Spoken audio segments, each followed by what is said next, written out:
Hi, I'm Marian LaSalle and my co-host Russ Johns and our wonderful host of Expert. there you go. The Medicare specialist of the year, Steve Baker. Hi, Steve. Hi. Baker Seniors. Hi. Good afternoon. It's a beautiful day down in Houston. You know, it could be morning, it could be afternoon, depending on what area that they're living in right now. It could be any time during the day. So, good day, all. Yeah, I like that. Good day. Right. Yes, That's from Australia. Good day. Yes.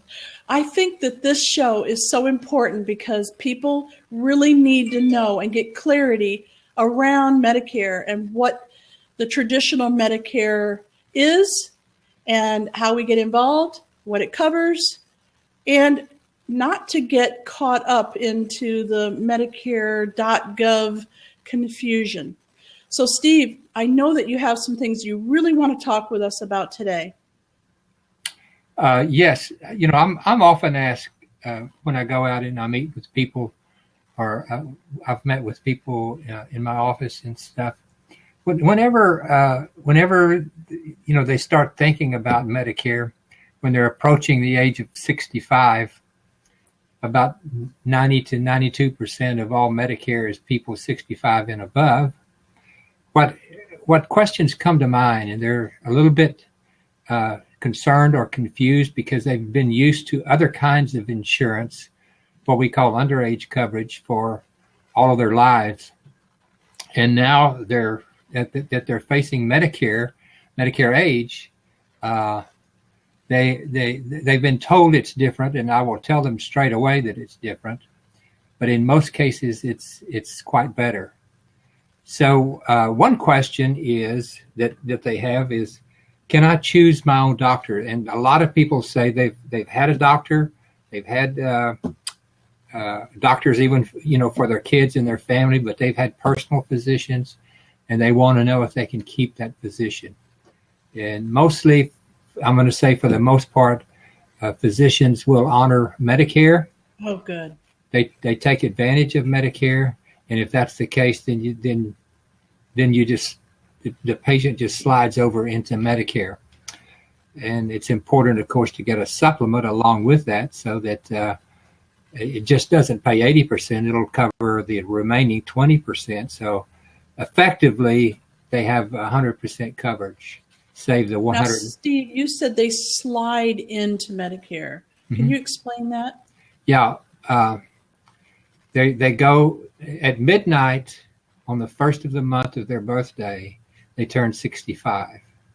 And that's what I call sliding. In other words, they move. They move from 11:59 to 12 o'clock. And I don't know whether it's 12 o'clock or 12:01, but right there, they slide into Medicare age. So if I was born on, say, February 15th, okay, when would my Medicare start? February 1st. Okay. January 31st, your traditional coverage ends, and February 1st, Medicare begins. So your traditional Medicare, your traditional insurance ends? Yes. Yes, your group coverage ends. If you choose to take a B, and if you're ready for it and you've prepared, then so. You don't have to do it, of course. If you don't want to take B, you don't have to take Part B. If you want to continue to work and continue to work in group coverage, that's fine. If you've been used to that, that's fine until such time as you do retire. Then there's some options for you later on down the road.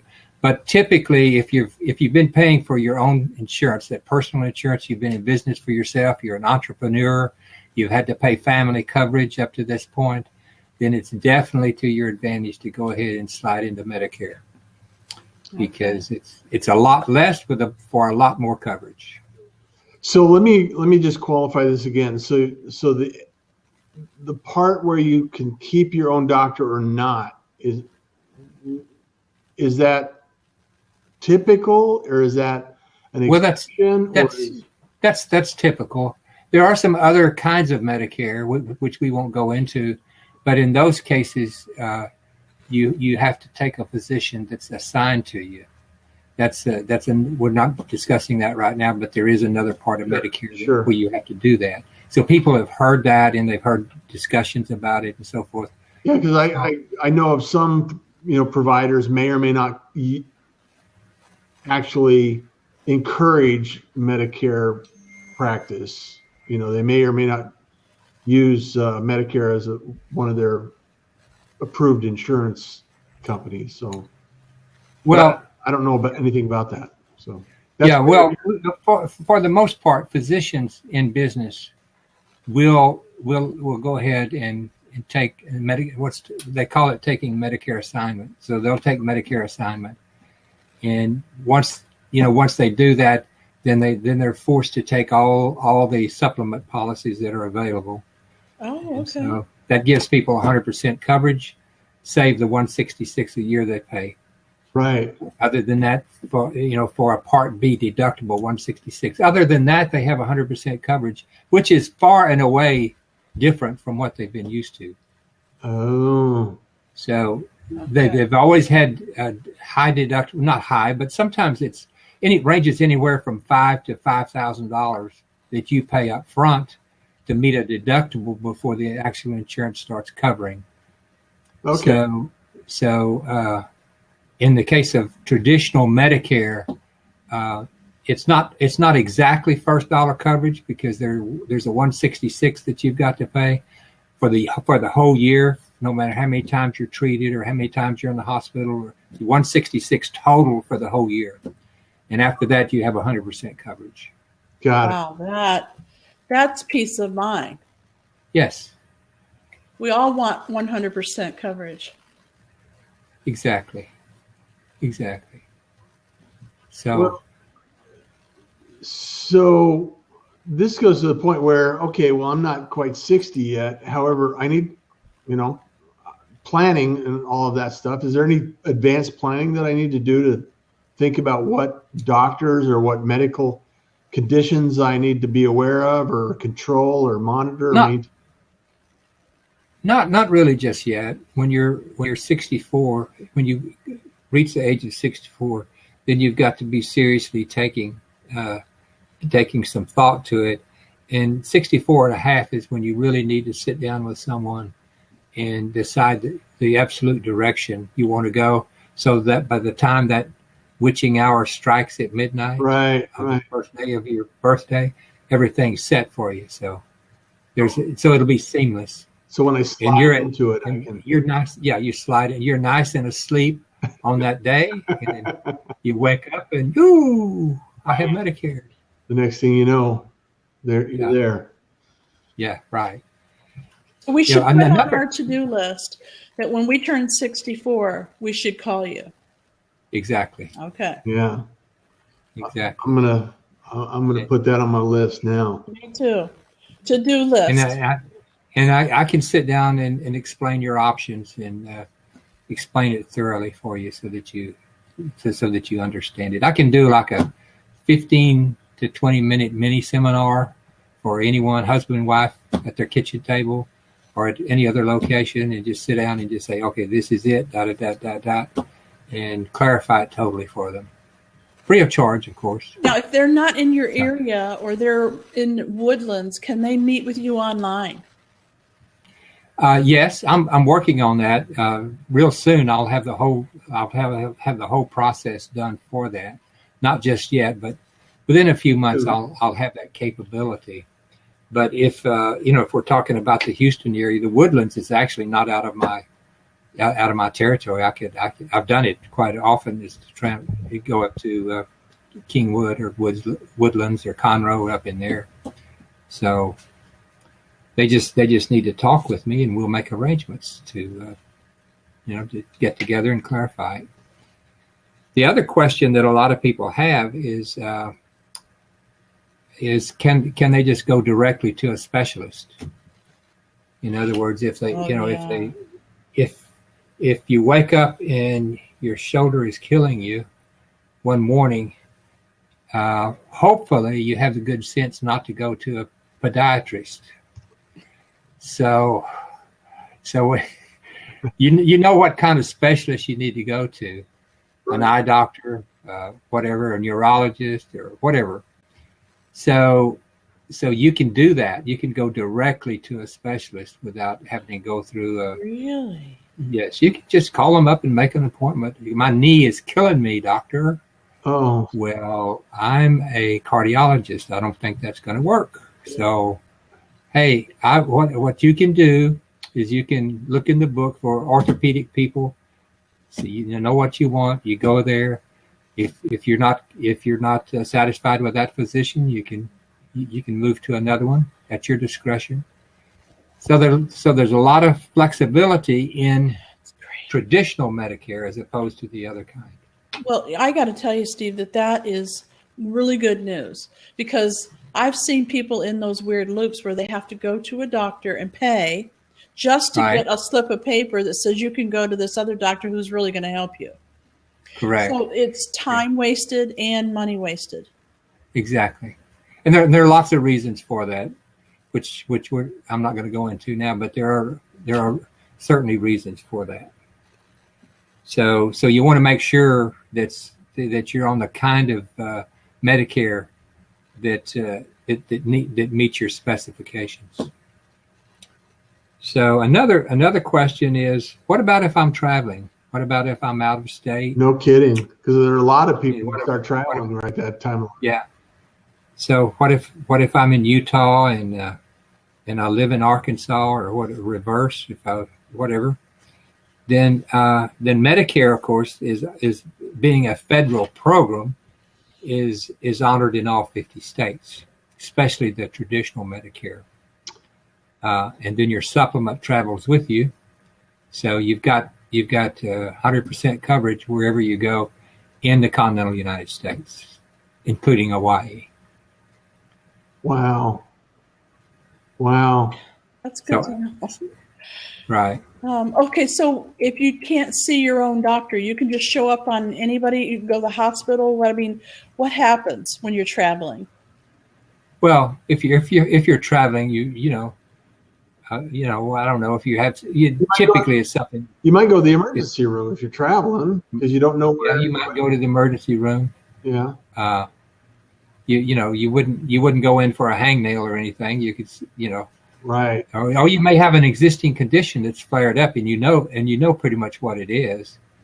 So you just visit any medical facility with a list of your medications, and that's another thing that people need, of course, Right. is not only do they need to have their medications with them, they also need to have a list on hand to provide to the physicians whenever they meet We'll them. review that.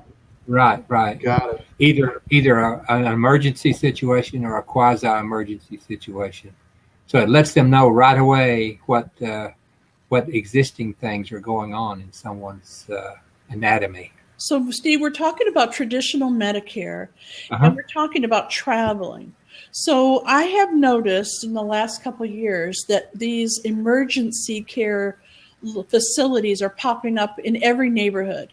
You have a 24-hour emergency care. It's not a hospital. It's run by a company, and you can just walk in and get treated. Does Medicare cover that?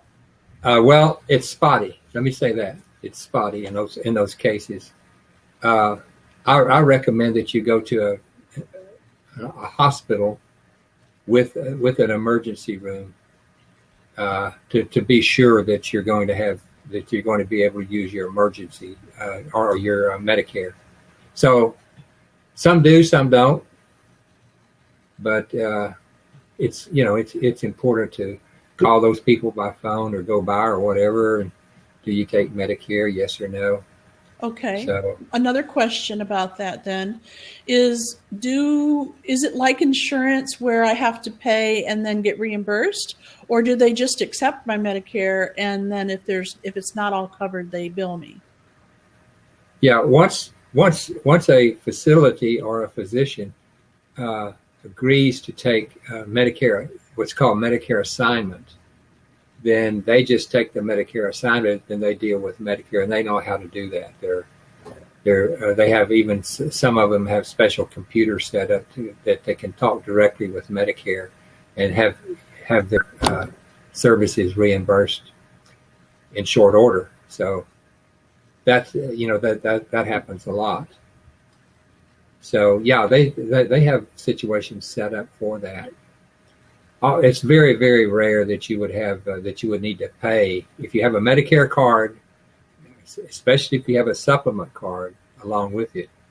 You have a Medicare card and supplement card, you're pretty much in. That's it. Excellent. So you paid your 166. You tell them I've already paid my 166 Part B deductible, so I'm good to go here.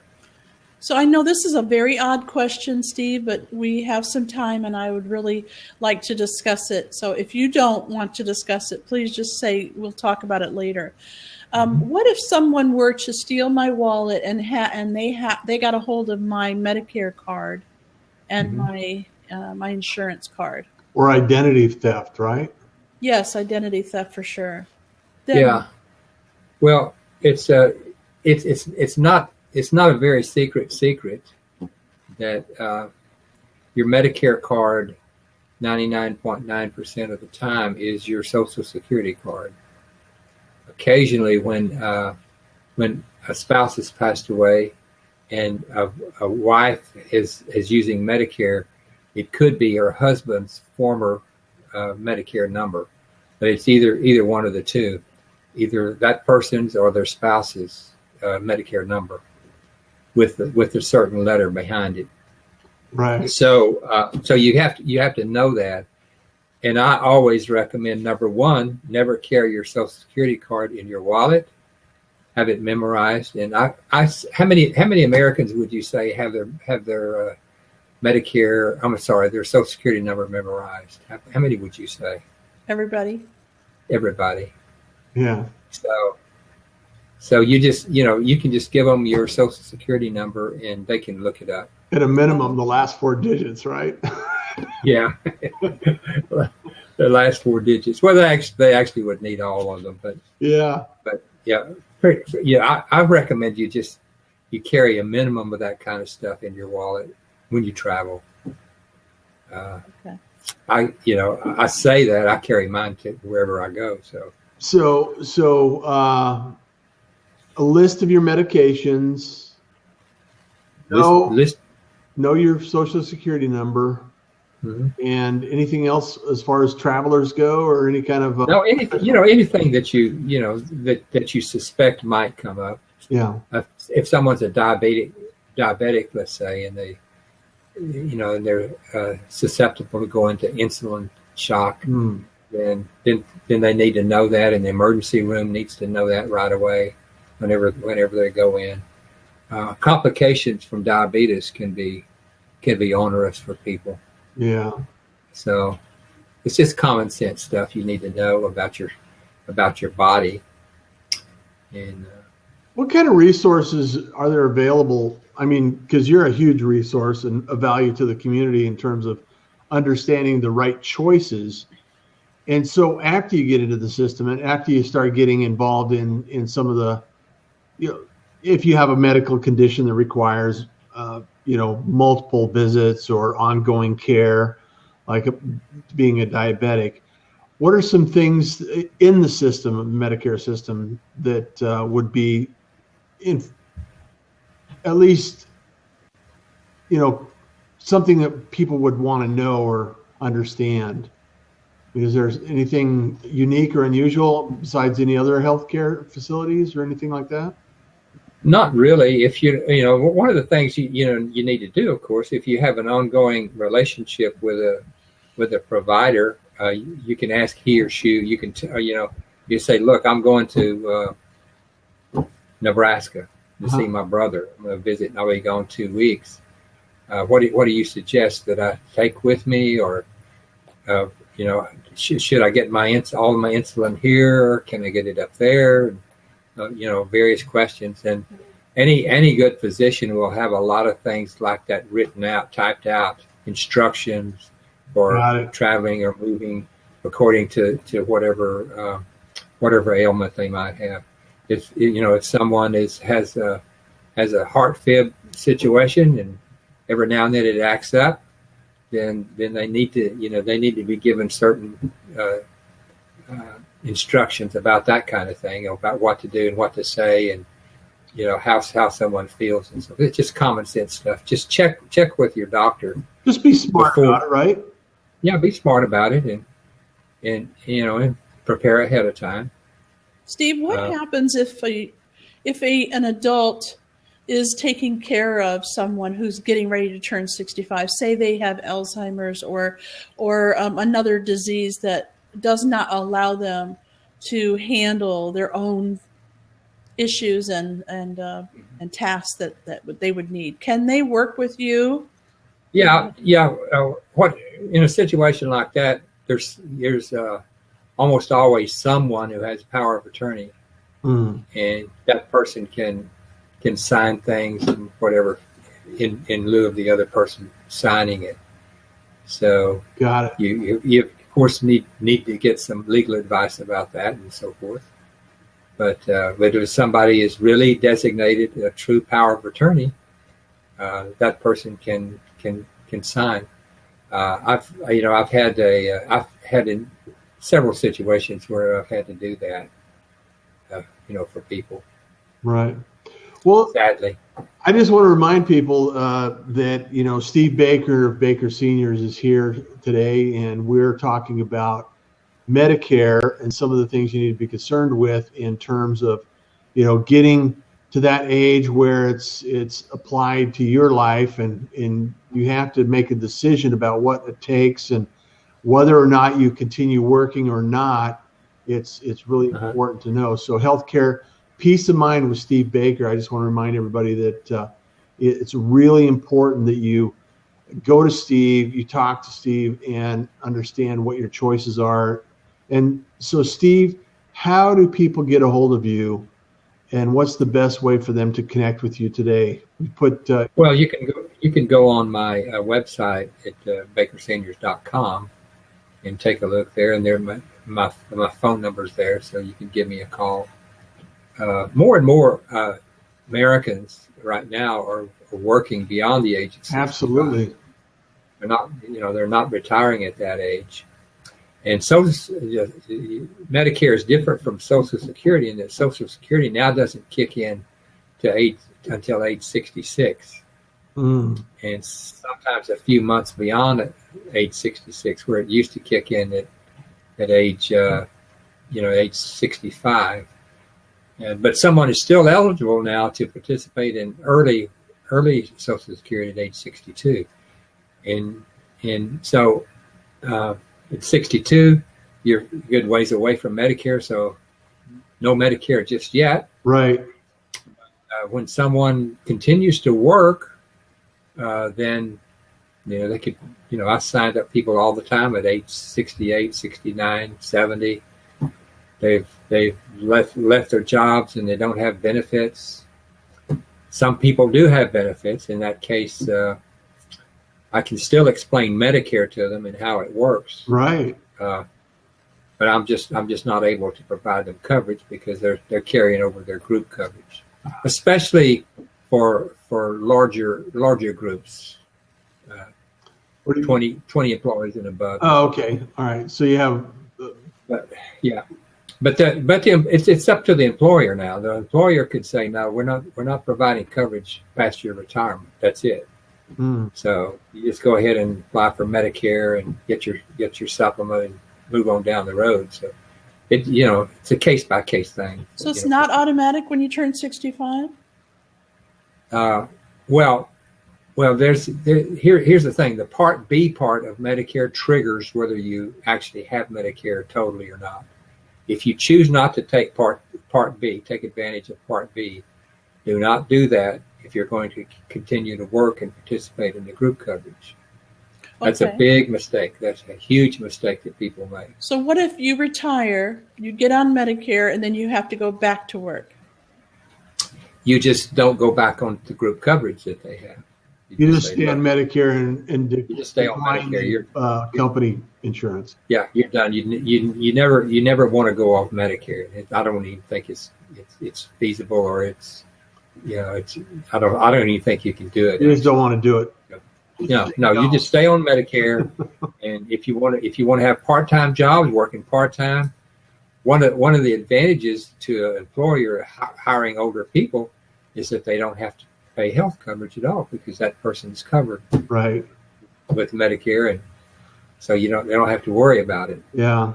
Yeah. The youngsters around there under 65, they still have to worry about.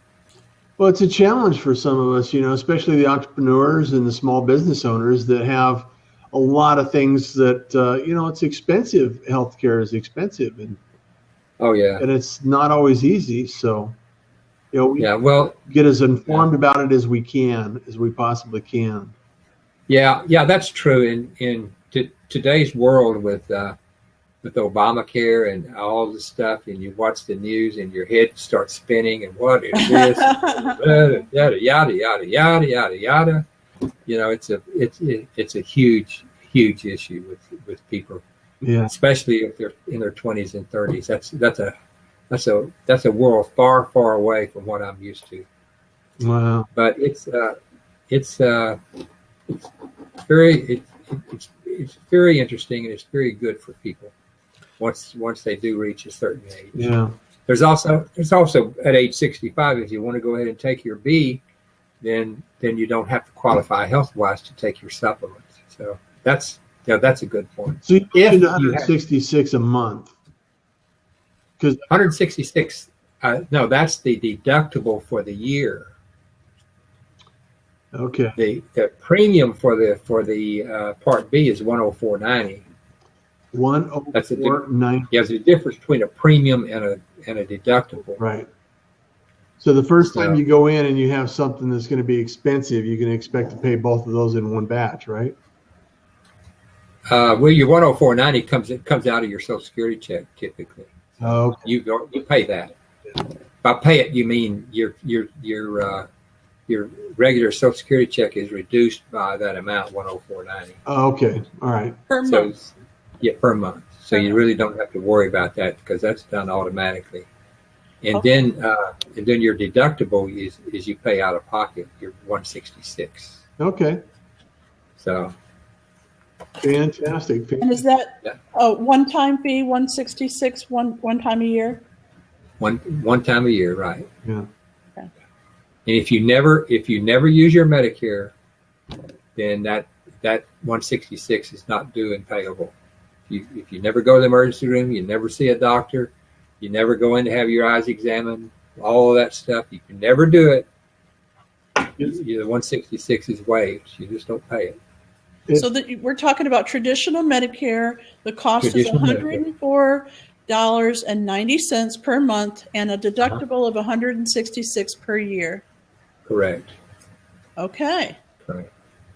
Very reasonable. Yeah. 104.90 is for all parts of Medicare. The Medicare Advantage part, which we're not talking about today, Medicare Advantage or traditional, you still pay the 104.90. So Wow. out of your Social Security check. Now, it's not mandatory though. Part B is not mandatory. You do not have to take it. So they need to talk to you to decide if it's to their advantage or not. Sure. Yeah. So Exactly.